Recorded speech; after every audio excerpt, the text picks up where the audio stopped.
శ్రీమాత్రే నమః. పిల్లలు బాధపడితే తండ్రి ఊరుకుంటాడా చెప్పండి? దగ్గరికి తీసుకుని ఓదార్చి ధైర్యం చెప్తారు. అలాగే తన పిల్లల్ని ఎవరైతే బాధ పెట్టారో వాళ్ళకి మంచి కూడా చెప్తారు. అలాంటి ఒక అద్భుతమైన మాట మాట్లాడారు శ్రీ చాగంటి కోటేశ్వరరావు గారు. ఒక తండ్రిలాగా ఆయన ఎంత చక్కటి మాటలు చెప్పారు. ఈ మధ్య ఆంధ్రప్రదేశ్ ప్రభుత్వం పోస్ట్ నో ఈవిల్ ఒక కార్యక్రమానికి శ్రీకారం చుట్టింది. అందులో చాలా మంది సినిమా వాళ్ళు కూడా మాట్లాడారు. కానీ చాగంటి కోటేశ్వరరావు గారు మాట్లాడిన మాటలు చాలా అద్భుతంగా అనిపించాయి. ఆయన అందులో చెప్పారు, 84 లక్షల జీవరాశుల్లో మాట ఇచ్చింది మనిషికే. ఆ వాక్కుని సక్రమంగా వినియోగించుకోండి. వ్యక్తిగత కక్షల కోసం ఆడపిల్లల్ని గాని కుటుంబ విషయాలను గాని రోడ్డు మీదకి తీసుకురాకండి. అంటే సామాజిక మాధ్యమంలో పెట్టకండి.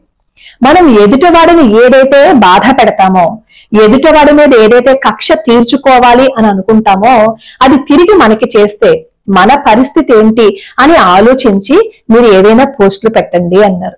తండ్రిగా ఆలోచించారు కాబట్టి తన పిల్లల యొక్క బాగోగుల గురించి ఆయనంత బాధ్యత తీసుకుని మాట్లాడారు. అలాగే అందులో ఒక పోస్ట్ కూడా ఉంది. అది చూస్తే మనసు కదిలించేసింది అనమాట. ఎందుకంటే ఒక ఆఫీస్ లో ఒక బాస్ తన దగ్గర పనిచేసే వ్యక్తిని తిట్టారు అందరి ముందు. అలా తిడితే ఆ వ్యక్తికి కోపం వచ్చింది. కోపం వచ్చి ఇంటికి వచ్చి బాస్ మీద ఎలా అయినా సరే కోపాన్ని తీర్చుకోవాలి అని అనుకున్నాడు, అవమానించాలి అనుకున్నాడు.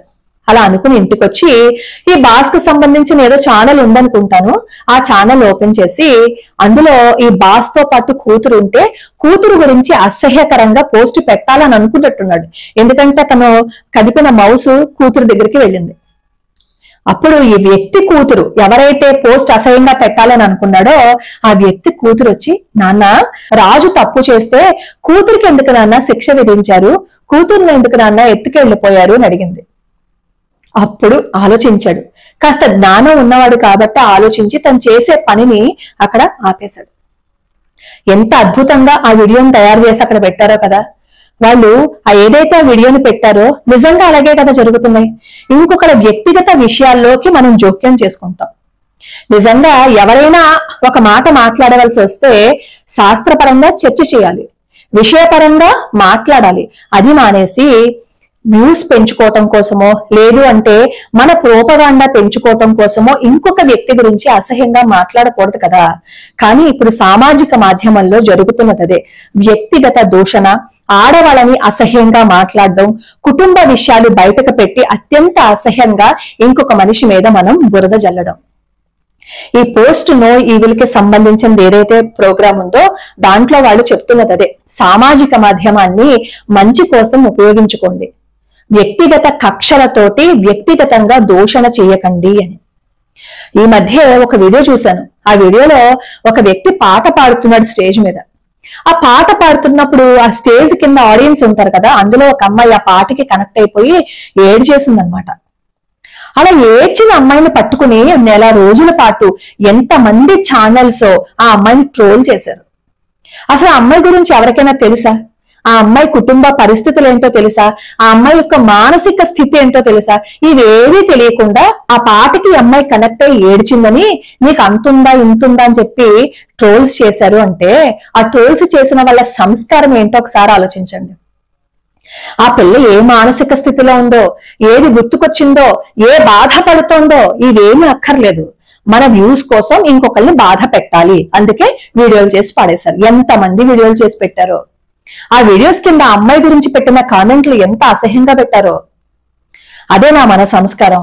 ఆ అమ్మాయి ఎవరో మనకి తెలియకపోయినా వ్యక్తిగతంగా కూడా వెళ్ళి దోషం చేసేస్తున్నారు అంటే మన చెల్లో, మన అక్కో, మన అమ్మో ఎవరైనా అదే పరిస్థితుల్లో ఉంటే అలాగే కామెంట్ పెడితే మనం అలాగే ఊరుకుంటామా? మనం అలాగే ఊరుకోగలమా చెప్పండి? ఆ కామెంట్లు చూసినప్పుడు ఈ అమ్మాయి ఏ విధంగా రియాక్ట్ అవుతుంది? అలాంటి పోస్టులు అలాంటి వీడియోస్ పెట్టకండి. ఎవరైనా మానసికంగా బలహీనంగా ఉన్నారు అని అనుకోండి, ఆ వ్యక్తి ఏదైనా ఒక క్షణంలో ఆలోచించకూడనిది ఏదైనా ఆలోచించాడు అని అనుకోండి, ఆ ఉసురు ఇలాంటి పోస్టులు పెట్టిన వాళ్ళకి ఖచ్చితంగా తగిలి తీరుతుంది. మనం ఏ విధంగా అయితే ఎదుటి వ్యక్తిని బాధ పెడతామో అంతకి 100 రెట్లు మనం ఆ బాధని పడతాం. ఆ బాధ పడినప్పుడు మనకు తెలుస్తుంది, అయ్యో మనం ఆ మనిషిని ఇంతే కదా బాధ పెట్టాము, కానీ భగవంతుడు మాకు ఎంత శిక్ష విధించాడు అంటే అని ఆ రోజు ఏడ్చినా ఫలితమే ఉండదు. అనవసరంగా ఇంకొకరి జోలికి వెళ్లి వాళ్ళ గురించి నెగిటివ్ గా మాట్లాడుతూ నెగిటివ్ గా కామెంట్లు పెట్టద్దు అని ఈ పోస్ట్ నో ఈవిల్ లో ఉన్న సెలబ్రిటీస్, అలాగే శ్రీ చాగంటి కోటేశ్వరరావు గారు కూడా చెప్పారు. మంచి ఎవరు చెప్పినా మనం పాటించాలి కాబట్టి మనం వాళ్ళు ఏదైతే చెప్పారో దాన్ని మనం పాటిద్దాం.